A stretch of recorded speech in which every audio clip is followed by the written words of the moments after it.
Alright guys, we've all heard the stories of the infamous $20 sandwich trick. That's when you basically check into a hotel, you go to give them your ID and your credit card, you put a $20 in there, ask if there's any complimentary upgrades. Some people say that they get some crazy upgrades, you get a standard room, all of a sudden they're in these massive suites. I have tried this a couple times myself, but we're here in Las Vegas and we're gonna try 3 separate hotels. First step is gonna be Mandalay Bay. Wish me luck. All right, guys, so hotel number 1, we are gonna have to unfortunately take the L. So as mentioned, we are at Mandalay Bay. We tried the $20 trick. We actually even used the gold check-in lounge. And basically the best we were able to do was we were offered a honeymoon suite, but with a terrible view. You could basically see like the mountains, the airport. And he said the room was basically the same as the other rooms. It's just basically 100 square foot bigger. So we thought, we'll pass on that one. He did offer us another room that he says a lot of like music videos and things like that are filmed in, where you got like a steam shower and stuff like that, which would normally be like another $800 a night. He said maybe $400 a night you could do, which to be honest with you, we passed on that one as well. What we did do is keep the same room. He was able to try and check us in a little bit earlier, but unfortunately the room was on a lower floor. We thought, let's just wait and stick with, what we've got. And I mean, I'll be honest with you, looking around, this is my first time staying at Mandalay Bay. I'm pretty impressed with the room. If this is more or less a standard room, we do have a nice strip view, but yeah, unfortunately, and sorry, I will add, he did keep the $20, so that's kind of annoying. Usually when they can't help you, usually they will slide the money back, but I guess maybe he felt like he did help us, and I don't think either of us really wanted to ask for that money back. So unfortunately, hotel number 1, we're taking the L, but we still have 2 more hotels to try, and I'm also gonna let you know at the very end what my usual experience is with this, so stay tuned for that. Alright guys, 1 down, 2 to go. Didn't do very well at Mandalay Bay. We are gonna try stop number 2, which is gonna be the Luxor. Wish me luck.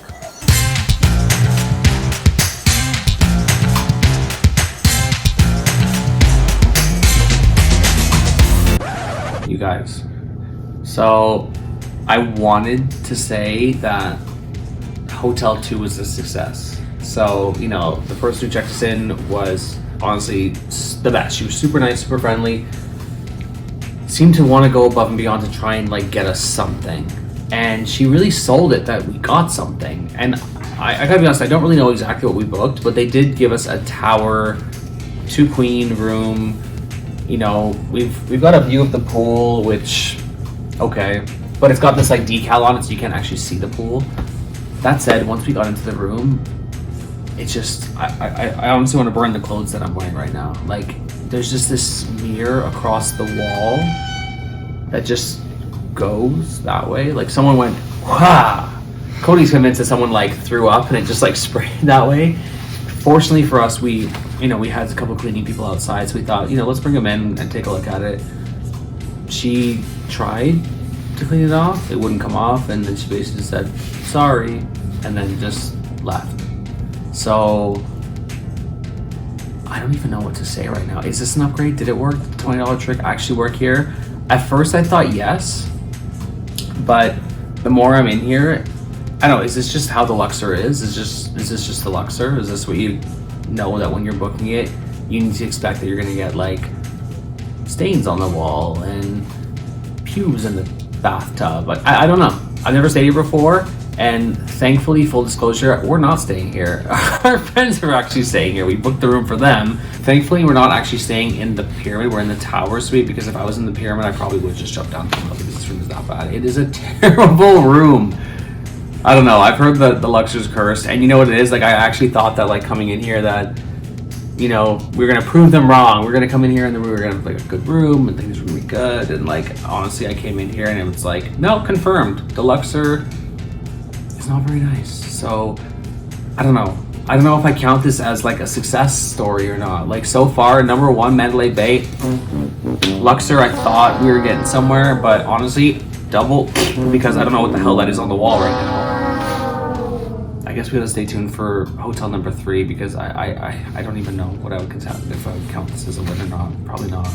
But I feel like when you're staying at the Luxor, it's never really a win. Stay tuned, hotel number 3.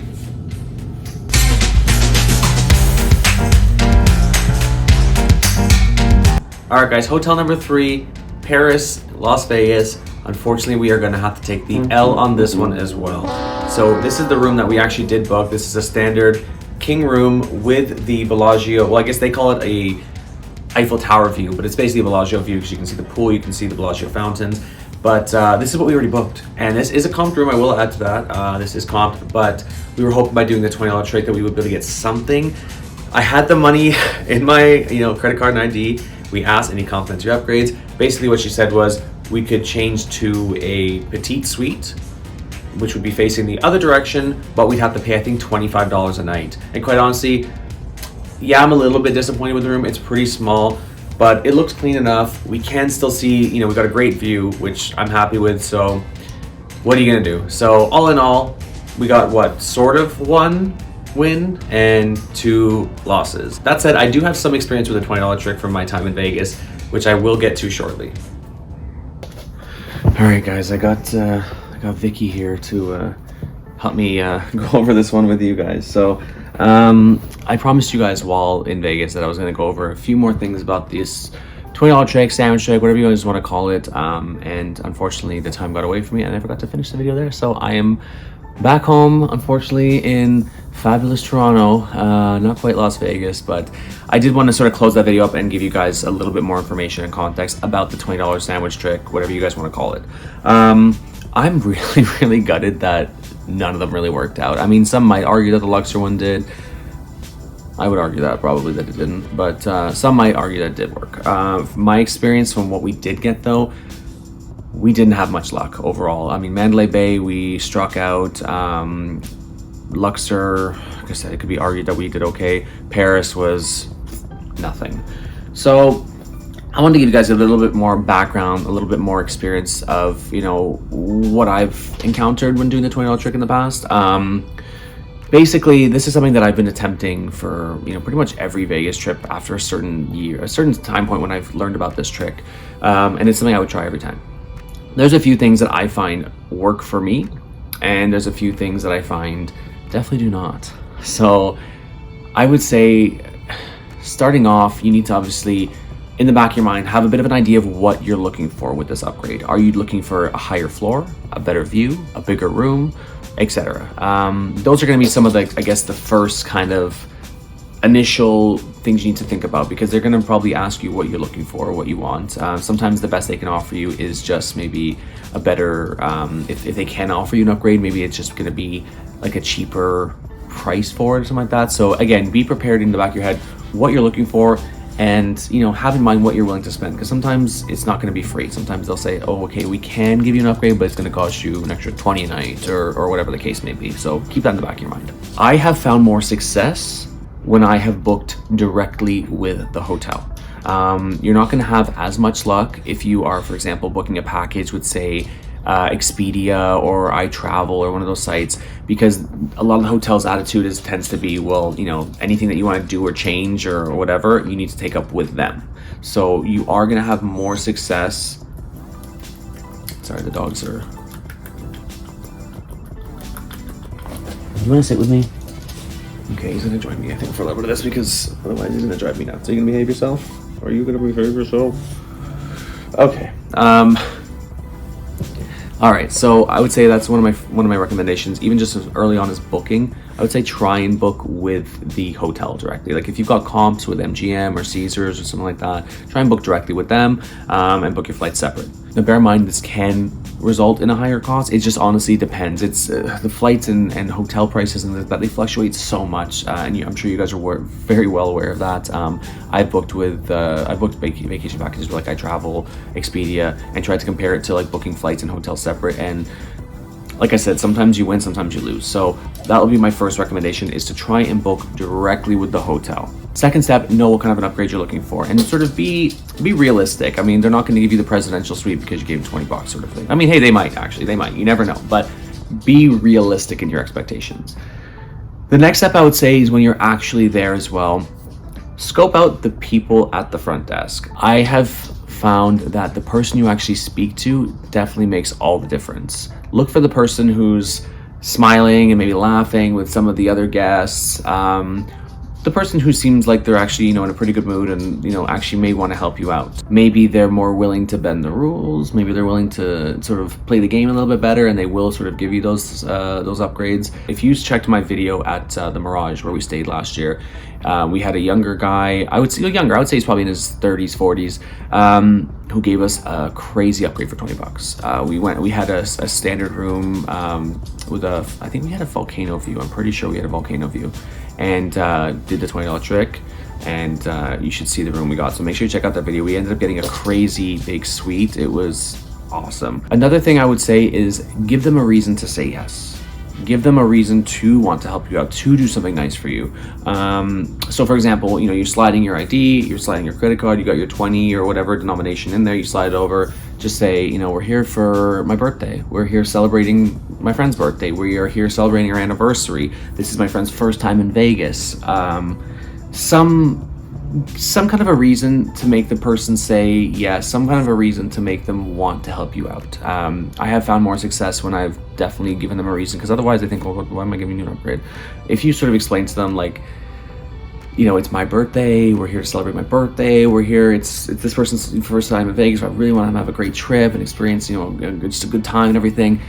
I just personally find that you will tend to have more success if you give them a reason to say yes. Now, even the day of the week and the length of your stay is going to drastically improve or, you know, hinder you basically. So if you are there during the week, if you're there, say like Tuesday to Thursday or something like that, or Monday to Thursday or Tuesday to Friday, whatever, if you're there during the week, for a shorter span of time, you're probably gonna have more luck as well.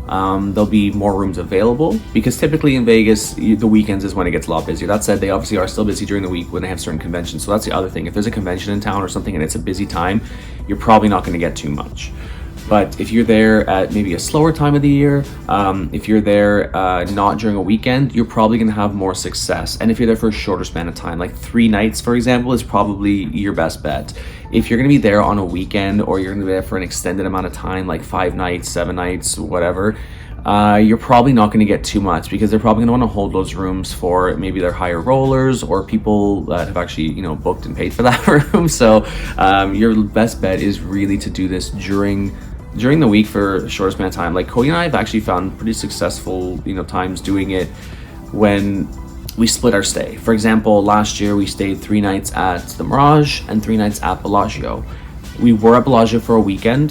They were fully booked. They were able to get us into a nicer, sort of an upgraded room, like a room that had been already renovated and everything. So I guess that was sort of considered a win. It wasn't the win we wanted. We wanted you know, the Bellagio view and this and that. But that said, that being the fact that we were there on a weekend and we were fully booked, then, you know, we took what we got basically. But the thing is, when we were at the Mirage, we were there during the week. I think we checked in on Tuesday and checked out, I believe, on Friday, and that's another, I think, reason why I think we were able to get the room that we did.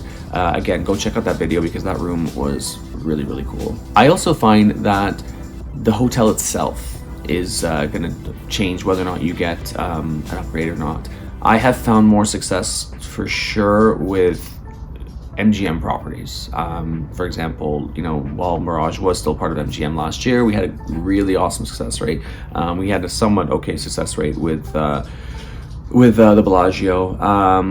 But also, you know, I've also had not successful times, for example, at Mandalay Bay, and I still consider Luxor a loss basically. But again, it's not always going to be a guarantee. Caesars properties, I've never really had too much success. I've tried. I don't really stay too much at Caesars properties. We stayed at Paris this time, like I said, and we got nowhere. I've stayed at Caesars Palace once, and we did eventually get upgraded, but that's because, you know, we really, really had to like talk our way into that. We had 2 really bad rooms and finally got a room that we were happy with. Even Flamingo, I stayed at Flamingo a couple times in my 20s, and we did one time try it, and they ended up giving us a suite face, but it was facing the pool. We said, you know what, we'd rather face the strip, so, you know, we'll just take one of those rooms instead. So I guess somewhat a success, but again, it wasn't really what we wanted, and it was definitely an older room, very, very old room. And honestly, just be nice to the person you're speaking to. That's another big thing.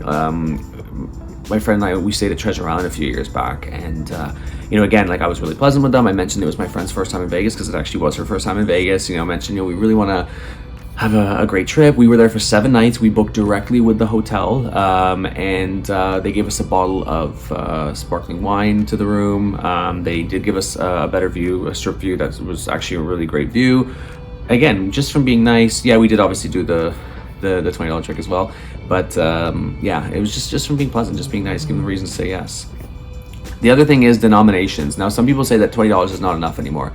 I tend to agree, but again, it does depend on where you're staying and the length of your stay. If you are staying somewhere, for example, like the Bellagio for an extended amount of time, you may need to up that to 50, maybe even 100. But then you also have to factor in, is it worth it for me to be doing this? If I think of how much more I would have spent per night, does it really equal out? Does it make sense to do this at this point? $20 is usually like the sort of starting rate. You can still try for 20 bucks. I know some places won't budge. They don't want to do anything at 20 bucks, but again, it depends on the length of your stay. I would say still 20 bucks is probably still a fair amount, but maybe you guys have had better success with other denominations. I don't know. I guess my biggest advice or piece of advice for you, ultimately, it is a gamble. You need to understand that it is a gamble, and basically, if there's a room that you have your heart set on, that you really want that room, my recommendation would be just to book the room that you want. I did have this experience at the Cosmopolitan where, I booked the room that I wanted. I wanted the sort of terrace facing the fountains, and I knew that's the bare minimum of what I wanted. So I booked that. I did try to do the upgrade. They didn't budge. Not even, they didn't even entertain the idea, nothing.